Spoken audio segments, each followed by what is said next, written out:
오늘 함께 볼 말씀은 요한복음 16장 8절에서 12절까지의 말씀 우리 같이 보겠습니다. 요한복음 16장 8절에서 12절까지의 말씀 우리 같이 읽겠습니다.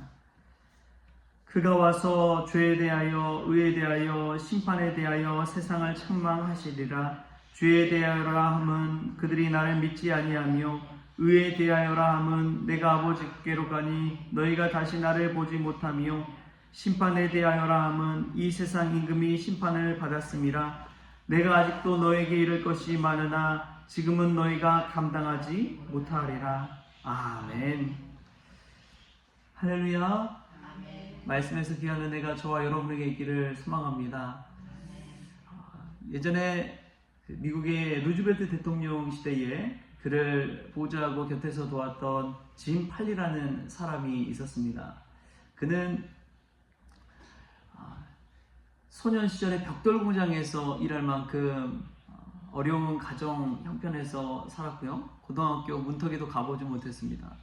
그랬던 그가 4개 대학에서 학위를 받고 미국의 최신부 장관까지 오르는 그러한 사람이 되었습니다. 당신의 성공 비결이 무엇입니까? 라고 물었을 때 그 짐팔리라는 사람이 그런 이야기를 하는 거예요. 저는 누군가의 이름을 불러주는 것, 누군가의 이름을 알아주는 것, 그게 저의 성공 비결입니다. 라고 이야기했습니다. 그렇죠. 당신은 수천 명의 이름을 알 수 있죠. 아니요. 저는 5만 명의 이름을 알고 있습니다. 그 사람의 성공 비결은 무엇이었느냐? 누군가의 그 사람의 이름을 알아주는 것입니다. 그가 어렸을 적부터 깨달은 것이 있었습니다. 그게 무엇이냐면 사람이란 지구상의 이름을 다 합친 것보다 자신의 이름에 더 많은 관심을 갖고 있다는 사실입니다. 지구상에 있는 수많은 이름 너무나 많죠. 그러나 자신의 이름에 참 많은 관심을 갖고 있는 것이 사람이다 라는 것을 어렸을 적부터 깨달았다고 고백합니다. 그러면서 그가 배우지 못하고 가정 형편이 어려웠지만 그 이름을 아는 것에 자신의 인생의 모든 것을 건 것이지요. 수많은 사람들이 이름을 알아주었을 때 그 사람들이 자신을 알아주게 되고 성공하는 비결에 이르게 되었다는 것입니다. 여러분, 예수님 믿는다는 것은 무엇일까요? 짐팔리라는 사람이 이름을 아는 것에 자신의 모든 것을 걸었잖아요. 예수님 믿는다는 것은 예수님을 아는 것에 우리의 모든 것을 거는 것이 아닌가 싶습니다. 예수님 중심의 사역을 하는 것, 예수님 중심으로 사는 것, 오늘 성령님께서 와서 하시는 사역이 예수님 중심 사역이라는 것을, 그리스도 중심의 사역이라는 것을 알려주고 있습니다.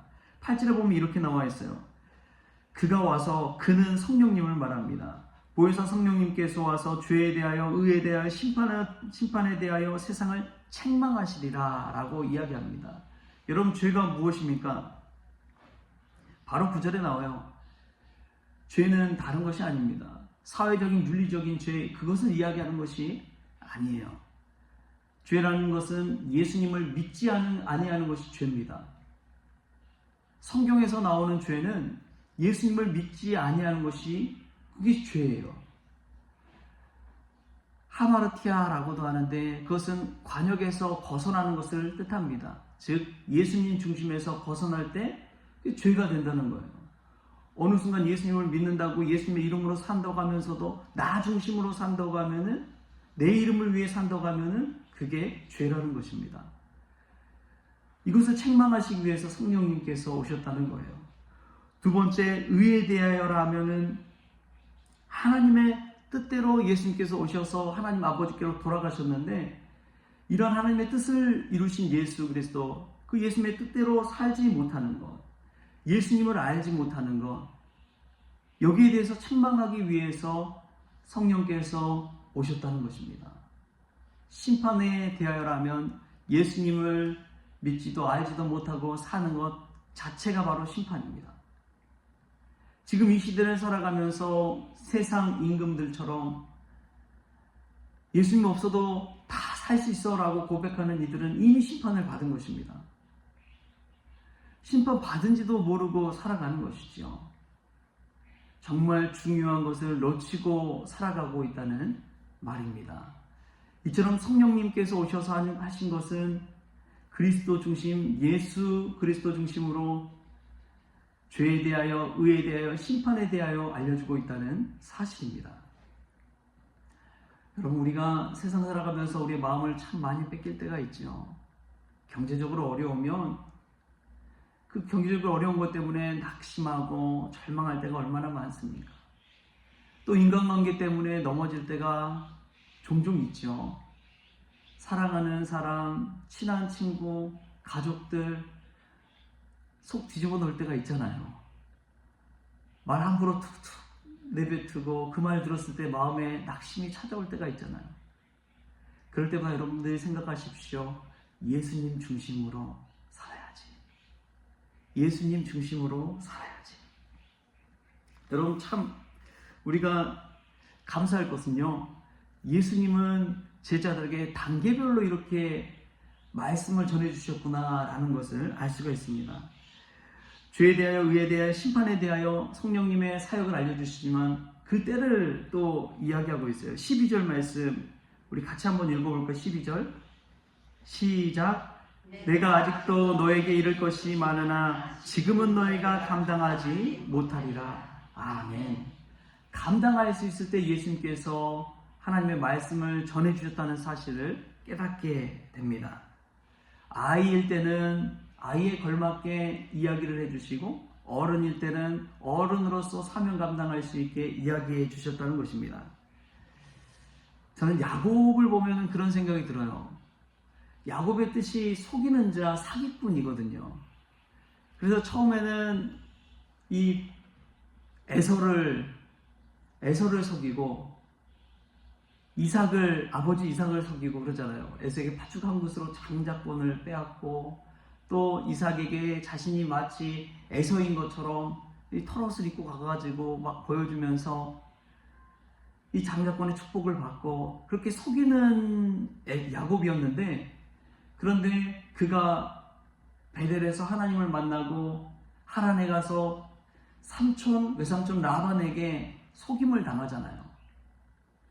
계속해서 속임을 당하고 그러한 일들을 겪게 만듭니다. 그리고 나서 이 야곱을 하나님께서 이스라엘이란 이름으로 바꾸어 주십니다. 그런 때가 다 있다는 거예요. 자신이 속일 때는 몰랐지만 자신이 속임당하고 나고 보니까 이제 피눈물 나는 것이죠. 내가 도저히 여기서 살 수 없겠다 생각하고 자신의 부인과 자신의 소유를 이끌고 다시 고향으로 돌아오잖아요. 고향에서 떠나갈 때 야곱과 고향으로 돌아올 때 야곱이 다른 것이지요.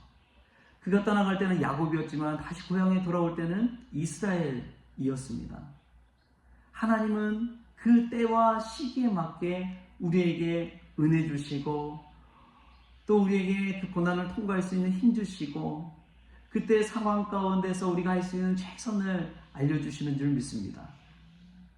어린아이 때는 어린아이에게 맞는 경험을 주시고요, 어른들일 때는 어른들이 더 성숙할 수 있도록 우리를 훈련시키시는 줄 믿습니다. 여러분, 어린아이 때 우리가 지금 겪는 고난을 경험한다면 감당할 수 있을까요? 아니요. 감당할 수 없을 것입니다. 그때에 우리가 했던 것들 다 그때의 의미가 있는 거예요.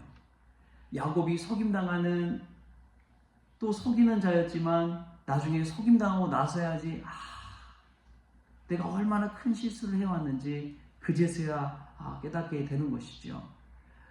우리도 오늘 말씀 가운데 성령께서 하시는 그 책망을 들을 수 있길 바랍니다.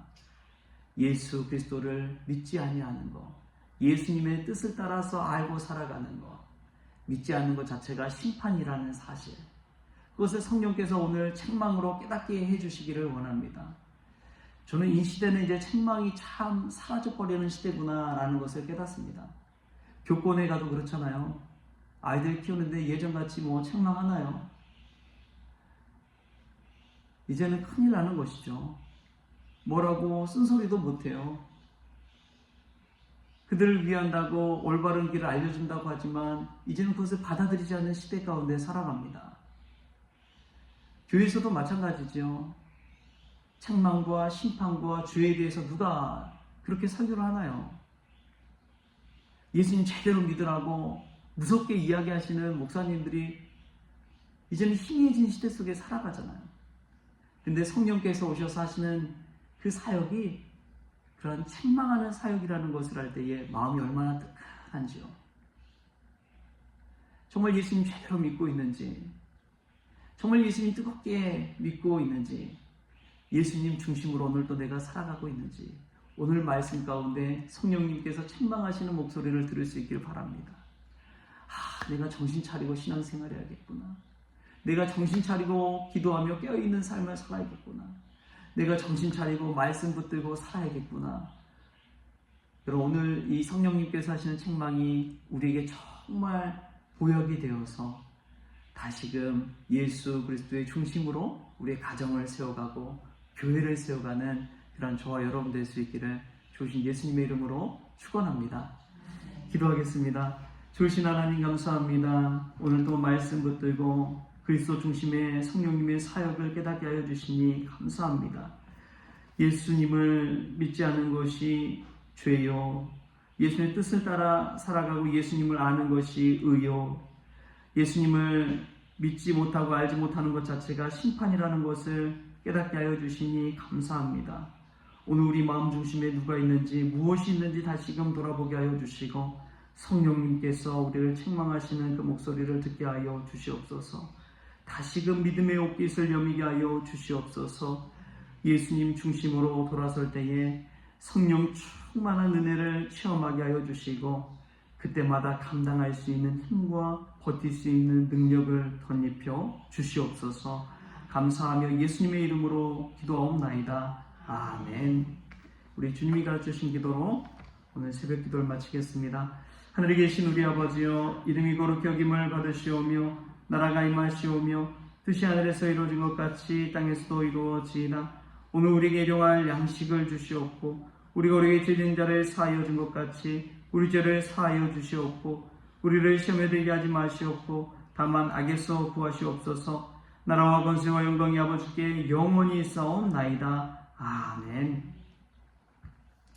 네, 우리 기도 제목 또 있죠.